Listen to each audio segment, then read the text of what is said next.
تعارف۔ ایسے قارئین کی تعداد کم نہیں جنہیں یہ مسئلہ پریشان کیے ہوئے ہے کہ ہمارے ہاں غلیظ کہانیوں کے سوا رہ ہی کیا گیا ہے۔ اگر کچھ ہے تو وہ افسانے ہیں۔ ان میں بھی عشق بازی، فرار اور افسردگی ہوتی ہے جو نوجوان ذہن کے لیے صحت مند نہیں۔ بتائیے ہم کیا پڑھیں اور بچوں کو کیا پڑھائیں؟ قاری کمسن ہو، جوان ہو یا بوڑھا، وہ ایسی کہانیاں پسند کرتا ہے جن میں کچھ تفریحی مواد ہو، سنسنی اور سسپنس ہو، ان میں ذرا سی ہنگامہ آرائی بھی ہو اور جو جذبات میں ہلچل بپا کر دیں۔ یہ دراصل انسانی فطرت کا مطالبہ ہے جسے آسانی سے مسترد نہیں کیا جا سکتا۔ قارئین کی اسی کمزوری کو اسلام دشمن عناصر نے اپنے مقاصد کے لیے استعمال کیا ہے اور پاکستان کے زیر سرپرست نثر نگار اور ادیب اسی سے پیسہ کما رہے ہیں۔ یہیں سے فحاشی، عریانی، مار دھاڑ اور جرائم سے بھرپور حد یہ کہ دشمن کے غیر اسلامی نظریات کی حامل کہانیوں نے جنم لیا اور حیران کن حد تک فروغ اور مقبولیت حاصل کی۔ اسی میں کسی شک کی گنجائش نہیں رہی کہ ہندو اور یہودی نے ہماری نوجوان نسل کی کردار کشی کے لیے ان اخلاق سوز کہانیوں کو ذریعہ بنایا ہے۔ ہم داستان ایمان فروشوں کی کے مصنف محترم التمش کے ممنون ہیں جنہوں نے حکایت میں صلاح الدین ایوبی کے دور کی کہانیوں کا سلسلہ شروع کیا۔ ہم ان کی پہلی 8 کہانیاں پیش کر رہے ہیں۔ ان میں آپ کو وہ تمام لوازمات ملیں گے جو آپ کے اور نوجوان نسل کے مطالبے کی تسکین کریں گے، ساتھ ہی ساتھ اس قوم کے جذبے کو بھی زندہ و بیدار کریں گے جسے ہمارا دشمن پرلذت کہانیوں کے ذریعے ختم کرنے کی کوششوں میں مصروف ہے۔ ان 8 کہانیوں کے متعلق مختصراً کچھ عرض کر دینا ضروری ہے۔ اسلام کے عظیم مجاہد اور عظمت اسلام کے پاسبان صلاح الدین ایوبی کے دور میں جتنی اسلام کش سازشیں ہوئیں اتنی اور کسی دور میں نہیں ہوئیں۔ صلیبیوں اور یہودیوں نے مسلمان امراء اور فوجی کمانڈروں کو ہاتھ میں لے کر صلاح الدین ایوبی اور نور الدین زنگی کے خلاف استعمال کرنے کے لیے جہاں بے دریغ دولت استعمال کی، وہاں اپنی جوان اور خوبصورت لڑکیوں کو خصوصی ٹریننگ دے کر مکمل بے حیائی سے استعمال کیا۔ انہوں نے دیکھ لیا تھا کہ صلاح الدین ایوبی کو میدان جنگ میں شکست دینا آسان نہیں۔ سلطان ایوبی کا طریقہ جنگ ایسا تھا کہ صلیبی جنگی طاقت کی افراط اور برتری کے باوجود شکست کھا جاتے تھے۔ چنانچہ انہوں نے سلطنت اسلامیہ میں خصوصاً مصر میں، جس کی امارت اور فوجی قیادت صلاح الدین ایوبی کے ہاتھ میں تھی، جاسوسی، تخریب کاری اور اس وقت کی نوجوان نسل کی کردار کشی کی مہم تیز کر دی۔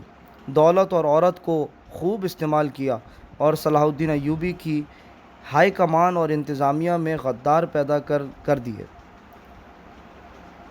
یہ ایمان فروشوں کا گروہ تھا۔ صلاح الدین ایوبی کو ایک جنگ تو میدان میں لڑنی پڑی۔ یہ بڑے بڑے معرکوں کا سلسلہ تھا جو صلیبی جنگوں کے نام سے ہم تک پہنچا، مگر اس جنگ کی کوئی تفصیل ہم تک نہیں پہنچی جو سلطان ایوبی نے صلیبی جاسوسوں، جن میں حسین لڑکیاں تھیں اور حسن بن صباح کے پیشہ ور قاتل بھی شامل تھے، کے خلاف لڑی۔ ان قاتلوں کی فدائی حملے اور ان کو فدائی بھی کہا جاتا تھا، اور حشیشین بھی۔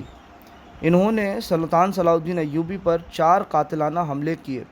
اللہ کا یہ مجاہد ڈرامائی طریقے سے اور اپنے زور بازو سے ہر بار بچ گیا۔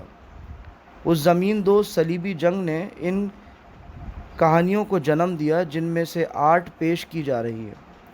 تاریخ کی یہ حقیقی داستانیں تفصیلات کی طوالت کی وجہ سے باقاعدہ تاریخ میں نہ آ سکیں، اور اس لیے بھی کہ مورخوں کی نظر زمین کے نیچے اور پردوں کے پیچھے نہیں جایا کرتی۔ ایسی کہانیاں متعلقہ دور کے واقعات کی تحریروں میں محفوظ ہوئی یا عینی شاہدین بیان کرتے ہیں، اور یہ سینہ بسینہ نسل بعد نسل سنی سنائی جاتی اور زندہ رہتی ہیں۔ محترم التمش تلاش روزگار کے لیے مشرق وسطیٰ گئے تھے۔ روزگار ملا تو ان کے اندر تاریخ کا جنون پیدا ہو گیا۔ گزشتہ 12 برسوں میں انہوں نے اسلامی ممالک کی لائبریریوں کے اسٹوروں میں سے وہ کاغذات ڈھونڈ نکالے جنہیں بیکار سمجھ کر وہاں پھینک دیا گیا تھا۔ ان میں سے انہیں صلاح الدین ایوبی کے دور کے سرکاری اور غیر سرکاری واقعات کی لکھی ہوئی غیر مطبوعہ تحریریں مل گئیں۔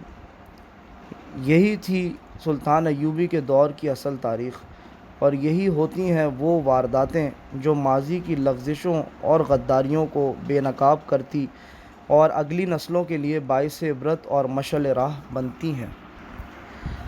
ان واقعہ نگاروں کے علاوہ محترم التمش نے جن مورخوں کی تحریروں سے تفصیلی واقعات حاصل کیے ہیں، ان میں Harold Lane Paul, William of Tyre, قاضی بہاؤالدین شداد، محمد فرید ابو حدید، اینٹنی ویسٹ، واقدی، حتی، جنرل محمد اکبر خان رنگروٹ، موئیر، سراج الدین، اسد الاسدی، الطاہری، سسٹن، بلڈونے اور چند ایک گمنام تاریخ دان بھی شامل ہیں۔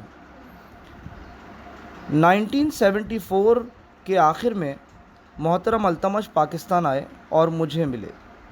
میں ان کا یہ احسان تا قیامت نہیں بھولوں گا کہ انہوں نے یہ انمول خزانہ حکایت کے قارئین کی نذر کیا۔ میں نے ان کی فروری 1975 کے شمار سے اس سلسلے کی اشاعت شروع کر دی جو ابھی تک جاری ہے۔ یہ کہانیاں مسلسل تاریخ نہیں، یہ مختلف اوقات کی تفصیلی اور ڈرامائی وارداتیں ہیں جن میں آپ کو صلاح الدین ایوبی کے اور صلیبیوں کے جاسوسوں، سراغ رسانوں، تخریب کاروں، گوریلوں اور کمانڈو عسکریوں کے سنسنی خیز، ولولہ انگیز اور ڈرامائی تصادم، زمین دوز تعاقب اور فرار ملیں گے۔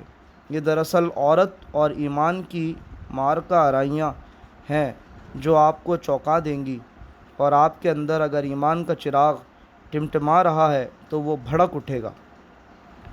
اس دور کا دشمن آج بھی آپ کا دشمن ہے، اور وہ ابھی تک وہی پرلذت حربے استعمال کر رہا ہے۔ یہ کہانیاں خود بھی پڑھیں، بچوں کو بھی پڑھائیں۔ اگر آپ سچے دل سے فحش، عریاں اور غیر اخلاقی کہانیوں سے اپنے بچوں کو محفوظ کرنا چاہتے ہیں تو یہ 8 کہانیاں گھر لے جائیں۔ یہ کہانیاں پڑھ کر آپ محسوس کریں گے کہ آج پھر تاریخ اپنے آپ کو دہرا رہی ہے اور سلطان صلاح الدین ایوبی کو پکار رہی ہے۔ اینڈ آف تعارف۔ سبسکرائب کریں اور لائک کریں اگر پسند آئے۔ السلام علیکم۔